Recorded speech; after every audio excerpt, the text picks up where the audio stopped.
My wife cheated on me and left me, then said it was just for fun, so I split up with her. She begged me for help again though, so I did this. My wife and I have been married for 12 years. We believe we were married when we were pretty young. She was pretty young, but it felt right to both of us at the time. We were together for about 12 months, and that was enough for us. There were times when I'm not sure if we were really meant to be together, but we knew that we were. My job is pretty good. My brothers and I run a jewelry business together. We started it from scratch and have grown it to a very profitable level, which is always something to be proud of. Some people say it's hard to do business with family, but for us, it's been a dream since. We've never been the type of brothers to always fight. Your experience may be very different. My wife, on the other hand, started a cute cafe where people could get pastries, coffee, and books. She's always loved books and is proud of the fact that reading is a part of who they are. I really didn't like those people before I met her. In any case, I'm a liar. Please bite me. I was actually really excited about the idea because I wanted to help her, so I've paid the rent on the space she's using for the cafe as a favor. Though it's pretty pricey because it's in a nicer part of town. The business is making money, and I was happy about that because I didn't have to think about rent. I think that's all the information you need now. This is where the story really starts. I am not sure of the exact date, but I believe it was around March when she told me about the new man who came into the shop. She said that he was very good looking. I felt safe around them, and I discovered that we can talk about how beautiful someone is without making it a big deal. The way she kept talking about this guy, on the other hand, was strange. He was said to have seemed like the kind of strong male hero that she reads about in books that women like to read. She does like those kinds of books too. Those women who only talk about books are weird, and I'll never understand why it seems like the cheesiest way for them to find love. Anyway, she talked about this guy for a while longer before it ended. But I have to say that the way she talked about him was a lot like how she talked about the cold Russian hitman who fell in love with a woman in their apartment building's laundry room. That wasn't something I made up. That is taken from a real book that she likes. For the day, that was it. But she told me that he came in the next day and they talked for a long time. His native country was Serbia, and he used to work as a car dealer. But he chose to come to the United States to find a better life. He had to take a while to get back on his feet and find his way around. He was looking for work at nearby car shops because that's what he was good at. It only took me 10 minutes to learn that he was tall, blonde, good-looking, well-dressed, and spoke with an accent. It sounds like he really liked fantasy books like The Lord of the Rings, and books set in the Wild West. She usually talks a lot about the people who come into her cafe, so this wasn't strange, but once again, she used a lot of flowery language. And she kind of looked like she was making fun of him. After a while, he stopped being new to her, so she stopped talking about him in great detail. It was clear that he was still a regular at her cafe, and it made me feel a lot better to know that he didn't seem like he was worth long spills every night anymore. He looked just like him, and I even went into her cafe one afternoon to bring her food and saw him sitting in the corner.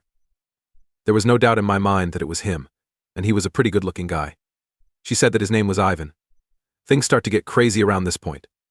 There was one night when she got home and had a silly smile on her face. I asked her what was wrong.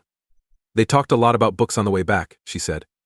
Ivan had walked her home. He asked her to go on a date, but she told him she was married and couldn't do that. She said that he was truly sorry, held my hand lovingly, said goodnight, and then walked away. I remember asking her what was making her smile so big, and she said, "It's like something out of a book." I'm not going to lie, that part annoyed me, because it seemed like she was romanticizing every contact she had with Ivan. I didn't know that because he often went to her coffee shop. They were bound to keep talking to each other almost every day. That would have made me look weak, and she could have told him she didn't have a boyfriend. Once more, there wasn't a need for me to talk about things, even though I had some thoughts on them. I only had to get over my feelings, right? After about a week, my wife came home with a bunch of flowers that she put right into a vase. That's when I knew this wasn't true. She said that Ivan gave it to her as a gift. Not anything special. He told his coworker that he bought a lot of fur. He now has a job, by the way. Her birthday was today. Because he always sees how hard I work, he thought it would be nice to get me some. When she said that, it made my head hurt because she was trying to make it sound like she was a kid who didn't know when someone liked her.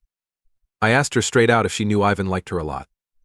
She thought the flowers were just a friendly gesture, even though she said it was clear after he asked her to go on a date. That made no sense to me because, as a guy, you don't get flowers for a girl who turned you down. As a nice thing to do, even if it was because she was married. He was still trying to get in her pants, or maybe he was just trying to get in her pants and not do anything romantic. Getting close to her was easy for him at the time. I knew he wasn't going to stop any time soon. As it turned out, I was right. 2 days later, my wife got home later than usual. It had been almost 2 hours, and she still hadn't told me she was going to be late. There were 2 calls, but she didn't answer them because she wanted to give it some time. This wasn't the first time she had ever been late coming home. But before I could call a third time, she came home, and it was clear that the bubble had moved. You won't believe what happened to me that night. That was the first thing she said before telling a long story about how she showed Ivan how to get to the museum. Then they want to get him an American pizza slice because he has only seen them in movies and has never had one.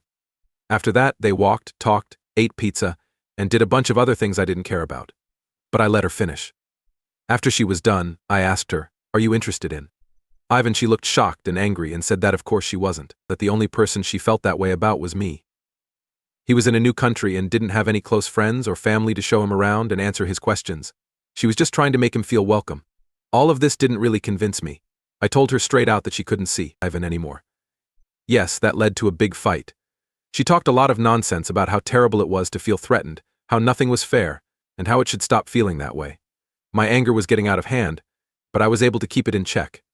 I stood my ground, though, and told her she shouldn't do anything else with Ivan outside of school. Since he was a customer, it was okay for him to come by her coffee shop. Things weren't meant to get worse after that, though. I told her to think about what she would do if she were me and a Serbian girl came to buy a ring, and then took her on a tour of the town. "I'd understand," she said, "but I think we all know that's not true, do we?" To make a long story short, I slept on the couch. No one is surprised by that, but it's a good thing I stopped hearing about Ivan and all his problems. That was enough to make me feel better. Another time, I knew she would be talking to him at her shop, but there was only so much that could happen there. Plus, she was going home at the same time every night, so I didn't think anything was wrong. I started to think something was wrong when I went to my wife's cafe one afternoon and she wasn't there. Ivan wasn't there either, but I wasn't sure if he would have been anyway, so that didn't really matter. But the fact that she wasn't there meant a lot because that doesn't happen very often. It occurred to me to wait for her, to return or ask one of her workers where she had gone. But I chose not to make a fuss about it. Coming up the street with their arms around each other, I saw her and Ivan as I got back into my car from across the street. I really wanted to cross the street, beat up the guy, and swear at her, but I stayed in the car, watched them walk into the coffee shop, and then I drove off. That happened yesterday, and it was really hard for me to understand what happened. I meant to talk to her about it as soon as she got home, but I believe that knowing something that someone else doesn't know gives you a lot of power. Also, it will help me spot other lies that people might tell. In this case, when she got home, I asked her how her day was, and she said it was pretty normal, and that she hadn't been anywhere. I don't know where Ivan is, that's why I'm here. Should I talk to her about it right away, or should I try to find out more about it first? I'm leaning toward the second option because I'm beginning to think that there might be something going on up my nose, and I think that if I approach her, all of my chances of finding the truth would go away. Please tell me what you think. What's up, everyone? It's me from that post about the wife with the cafe and the Serbian man. Okay, I'm back with a pretty big news. We should talk about it. I found a lot. I had to work a little to get the confidence. But at some point, I chose to always seek the truth, no matter what the price. I have never been a fan of the idea of looking at your partner's phone. But I knew I had to do it in this case, even though it made me feel bad. I did it as soon as I could, which was while she was sleeping. It was no surprise that she had Ivan in her message app, and the two of them had been talking a lot. Since it was WhatsApp, it was simple for me to save the whole exchange as a text file, which she sent to my phone. Without a doubt, I got rid of the proof. I looked through her gallery and only found a few pictures of them happy together in public that didn't really point the finger at them. I also sent them to my phone. Once more, proof was erased. All of that took me 5 minutes, and I put her phone back where it ought to be. After that, I read everything on my phone, which made it less likely that someone would check on you if you wake up suddenly. I saw so many crazy things that they made my head spin. If you think this part of the talk is horrible, I've written it down for you. It happened after they talked about a book that my wife had suggested. Let's not use her real name and call my wife Clarice instead. In a way, Clarice, the main characters, made me think of us. I had the same thought. The hot, mysterious guy and the arty girl who couldn't decide between him and her boyfriend. And a message right after that. A lot of hot sex scenes. That part makes me think of us in a special way. I agree that sex is always good, but for you it's a husband. After that, a silly laugh emoji. The laugh emojis are from Clarice. I agree. And I think that's what makes it even more fun and exciting. It doesn't feel right. I've never cheated on my partner, but I don't really feel bad about it either. That's not right, but that's why it's so hot. Yes, and I don't want this to end. It drove me crazy. It was early in the morning. At that point, I couldn't stay behind her, so I left the house and went for a walk. I would have done something crazy. I was pretty sure of it. After wandering around town for what seemed like 5 hours, it was only 3 a.m. When I got back. She was also still asleep. Have you ever found out that your wife is cheating on you and then found out that she laughs at you while doing everything behind your back? That's what really drove me crazy. She was basically. It wasn't like cheating would be okay anyway. She was still asleep when I got back. I grabbed her phone, went to that part of her chat with Ivan, and recorded it on her phone. It was important for me to make it clear that there was no doctoring going on. There was no doubt that Clarice felt like she was living out one of her stupid books. But it was disgusting that I had to be the victim in it all. She has no idea that I know this. The split is getting worse.